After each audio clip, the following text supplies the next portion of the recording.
wissen, dass wir zu Lützeburg an einer Gesellschaft leben, die ganz multikulturell geprägt ist, wo ganz viele Sprachen präsent sind, das bald einmalig auf der Welt. Als Donne weisen, dass das lützebäuerische Schulsystem geprägt ist von großen Bildungsungerechtigkeiten, beruhend auf verschiedenen Faktoren, darunter ist die Mehrsprachigkeit.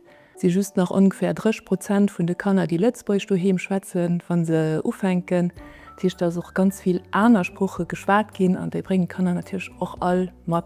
Historiquement, voilà, l'alphabétisation en allemand ne prend pas forcément en compte toute cette diversité linguistique.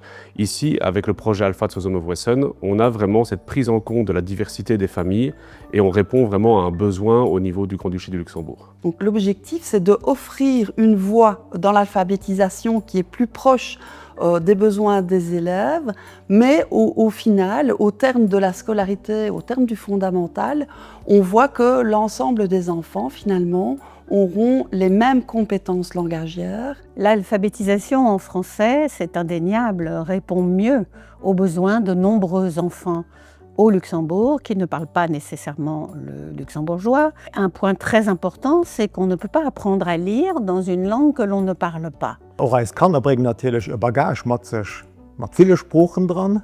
Du hast Kinder, die daheim schon ganz früh mit Lützeburg in Kontakt sind. Andere Kinder sind das nicht. Die sind an der Präkurs oder an die Spielschule kommen.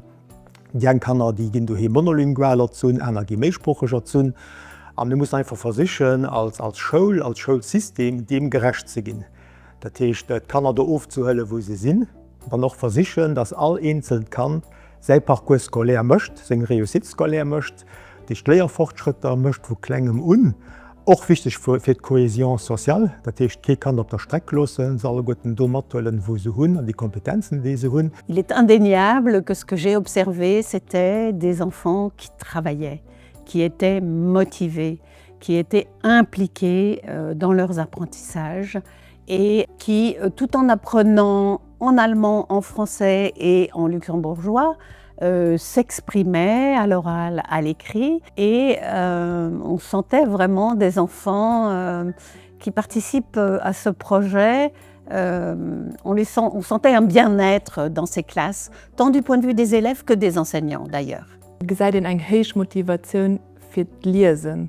So kann er lesen immens gern und natürlich für allem an ihrer Alphabetisierungsspruch. Und das ist schon etwas, was eine wichtige Voraussetzung ist, gerne lesen für weitere Lehrprozesse an ihrer Schulkarriere. Also es war schon erstaunlich, auch für mich, auf welchem Niveau die zwei Gruppen interagiert haben.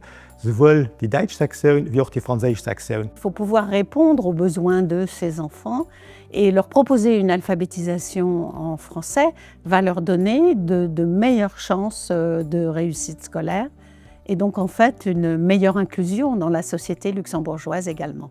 Durch die Lützeburger Spruch hat an dem heutigen Projekt weiterhin und nach mehr gewiss Personen eine ganz hohe Stelle wert.